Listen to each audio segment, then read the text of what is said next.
Hi everyone, welcome back to my channel and after a very long time I am back with a new video.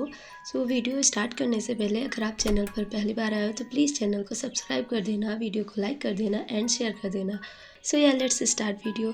तो काफ़ी time से मैं कोई videos वगैरह upload नहीं कर रही थी क्योंकि मैं बैक टू बैक एग्ज़ाम के बाद इतना ज़्यादा थक चुकी थी कि कुछ करने का भी मन नहीं हो रहा था। इस वजह से मैंने फेब में थोड़ा ब्रेक लिया था और अभी मैं अपनी पढ़ाई जो है वो स्टार्ट कर रही हूँ, तो वो फ़्लो नहीं मेंटेन हो पा रहा है क्योंकि एक बार जब हमारी कंसिस्टेंसी ब्रेक हो जाती है तो फिर वापस से उस फ़ेज़ में आ पाना थोड़ा टाइम लेता है। तो अभी आज का जो दिन है वो मैंने स्टार्ट किया था करंट अफेयर से और ये स्मार्ट कीड़ा का जो मॉक ड्रिल वाला फ़ीचर है वहाँ से मैं करती हूँ। पीडीएफ होता है एंड टेस्ट होता है प्रो वाला, तो वहाँ से मैं करना स्टार्ट किया है मैंने। हालाँकि पहले भी मैं यही फ़ॉलो करती थी सोर्स लास्ट ईयर और यहाँ से काफ़ी सारे क्वेश्चंस आए भी थे, बट यही है कि रिवीजन इज़ द की। अगर हम किसी भी चीज़ को पढ़ रहे हैं तो रिवीजन हमें मल्टीपल करनी होगी और इस बार मैं यही करने वाली हूँ। भले ही मैं थोड़ा पढ़ूँगी बट जितना भी पढ़ूँगी वो काफ़ी बार रिवाइज़ करूँगी जिससे कि मुझे याद रहे। एंड अब बात कर लेते हैं तो क्वांट की। तो क्वांट में क्या था, मैंने सोचा था कि जो मेरे प्रीवियस कुछ ऐसे चैप्टर्स थे जो मुझे लग रहा था कि मेरे से नहीं बन रहे हैं एग्ज़ाम्स में या फिर मैं प्रैक्टिस कर रही हूँ उस टाइम। तो क्या था, उस टाइम एग्ज़ाम्स आ गए थे, इस वजह से मैं उतना उन पर फ़ोकस नहीं दे पा रही थी क्योंकि मॉक देना, प्री का, फिर मेंस का मॉक देना, प्रैक्टिस करना यही चल रहा था एंड फिर एकदम नए-नए क्वेश्चन की प्रैक्टिस नहीं हो पा रही थी। इस वजह से मैंने फिर से टीएसडी जो टाइम स्पीड एंड डिस्टेंस वाला टॉपिक है वो करना स्टार्ट किया है और वो मैंने की है 0 टू इन्फिनिटी वाले बैच से जो हर्षल सर ने लास्ट ईयर कराई थी 2025 में। उसमें सर ने टॉपिक वाइज मतलब जैसे कि ट्रेन वाला, रेसेस वाला एंड मीटिंग, लीविंग और ग्लेशियर्स एक्सीडेंट ये सब कुछ करा रखे हैं, फॉग वाला।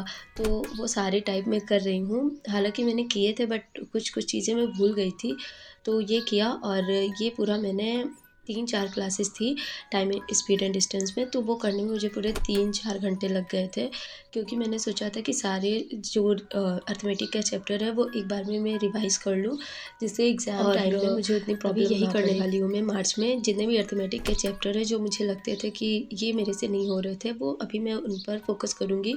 And one more thing, RBI assistant के एग्ज़ाम्स आने वाले हैं तो वो मैं नहीं दे रही क्योंकि उसमें जो है वो काफ़ी ज़्यादा मैटर करती है एक्यूरेसी एंड स्पीड भी। और इंग्लिश वैसे भी मेरी कुछ ख़ास है नहीं, हिंदी मीडियम से थी मैं। तो बात हिंदी मीडियम की नहीं है, बात इसकी भी है कि इंग्लिश उतनी मेरी अच्छी है नहीं, तो मैं अगर क्वांट और रीजनिंग में अच्छा कर भी लेती हूँ तो इंग्लिश में हो सकता है मैं उतना अच्छा ना कर पाऊँ एंड अगर वो करना है तो उसमें 100 आउट ऑफ 100 स्कोर करने होंगे प्री क्लियर करने के लिए।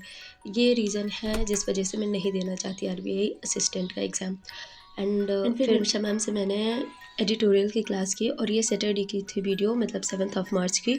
तो इसमें मैम ना क्विज़ेज़ वगैरह कराती हैं एंड साथ ही साथ कुछ काफ़ी सारे ऐसे वन वर्ड सब्स्टिट्यूशन, वोकैब से रिलेटेड क्विज़ वो सारे कराती है एंड जो सैटरडे का आर्टिकल होता है वो बेसिकली मोटिवेशनल आर्टिकल होता है, तो इस वजह से मैं काफ़ी ज़्यादा एक्साइटेड होती हूँ वो करने के लिए। हालाँकि इस बार मैंने सोचा है कि मैं वरुण सर को फॉलो करूँगी क्योंकि कुछ चीज़ें थी जो मेरे को एग्ज़ाम टाइम में उनकी ज़्यादा अच्छे से समझ आई थी। हालाँकि मैम काफ़ी अच्छा पढ़ाती हैं, मैंने इनसे काफ़ी पढ़ा भी है, तो लास्ट ईयर तो मैंने टोटली मैम को ही फॉलो किया था, बट एग्ज़ाम टाइम में मैंने वरुण सर के कुछ वीडियोज़ देखे थे, तो वहाँ से मुझे काफ़ी ज़्यादा क्लियरिटी मिली थी। तो अभी मैं देखती हूँ इंग्लिश में, अभी कुछ मैंने क्लियरली डिसाइड नहीं किया है कि क्या करने वाली हूँ, बट हाँ, एक बार डिसाइड होगा तो मैं ज़रूर इन्फॉर्म करूँगी आपको भी कि किसे फॉलो करने वाली हूँ मैं। बस आज तो सर ने नहीं लिया था क्लास, तो इस वजह से मैंने निमिषा मैम की एक क्लास की और मैम ने इसमें काफ़ी सारे क्विज़ कराए थे, वो उससे काफ़ी सारे वोकैब मुझे रिकॉल हो गए। बाकी भाई इंग्लिश तो मेरे लिए एक नाइटमेयर बन चुका है, कितनी भी कोशिश कर लेती हूँ इंग्लिश में मार्क इम्प्रूव हो ही नहीं रहे। मॉक में फिर भी जैसे-तैसे कुछ अच्छे मार्क्स आ जाते हैं, आ जाते थे, अब अब वो भी नहीं आ रहे इस टाइम। ऐसा क्यों बोल रही हूँ वो अभी आगे पता चल जाएगा वीडियो में। एंड एग्ज़ाम में तो भाई बिल्कुल भी नहीं आते हैं। एग्ज़ाम में मेरे जो इंग्लिश में मार्क्स हैं, मेरा जो आईबीपीएस पीओ का सेक्शनल था डिस्क्रिप्टिव का, वो ही नहीं क्लियर हुआ था। इतनी हालत ख़राब है मेरी इंग्लिश में। तो अगर आप में से कोई ये वीडियो देख रहा हो तो प्लीज़ मुझे इंग्लिश के लिए कुछ बता दीजिएगा, जिससे मेरी भी थोड़ी बहुत हेल्प हो जाए। बाकी के सब्जेक्ट्स पे तो मैं फ़ोकस कर ही रही हूँ और इंग्लिश पे भी कर ही रही हूँ।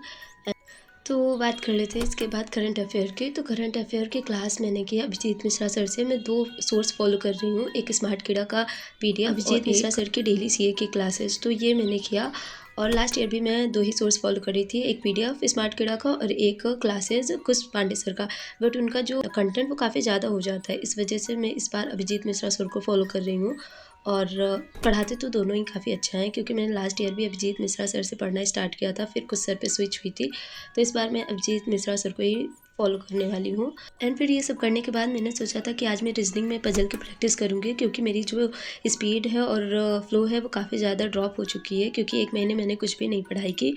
तो फिर मैंने सोचा तो था कि वो करूँगी, बट तभी मुझे पता लगता है कि प्रैक्टिस मॉक पे एक लाइव मॉक है एसबीआई पीओ प्री का, और मैंने वो दे दिया, जो कि सबसे बड़ी बेवकूफ़ी की, क्योंकि इसमें जो मेरी स्पीड है, एक्यूरेसी है, सब कुछ बर्बाद हो चुकी है।